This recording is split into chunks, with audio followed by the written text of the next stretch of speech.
How to change someone's mind. If you're a leader, it's likely that not everyone who works with you will agree with the decisions you make, and that's okay. How do you go about convincing someone who, for one reason or another, doesn't see eye to eye with you? Someone who gives you a flat-out no. The leaders who are most successful are those who diagnose the root of the fundamental disagreement before trying to persuade. They approached following 3 targeted strategies. 1. The rational conversation. When to use it. The attacker may be opposed to your argument because of an objective reason. If they've clearly articulated a logical set of objections, approach them with a rational conversation. This is especially useful when the detractor is known to have a no-nonsense attitude.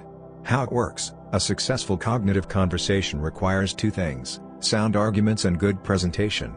2. The champion conversion. When to use it. When the attacker isn't easily persuaded through rational arguments, engaging in debates may be useless. How it works. Don't jump in and try to convince the other person. Instead, invest time in personally learning about and building relationship with them. Here, it's not about arguments or presentation, at least initially, but understanding their perspective and why they might feel personally insulted. For instance, you might ask questions about her team, and which team members she feels have the most potential. Don't expect them to agree with a decision that's fundamentally illogical. 3. The credible colleague approach. When to use it. There are times when the attacker's deeply held personal beliefs make them fundamentally opposite to your suggestion. Take, for example, a colleague who might disagree with you on the need to run a necessary clinical trial for a new product. How it works. Rather than trying to argue with someone who seems resistant, bring in a credible colleague.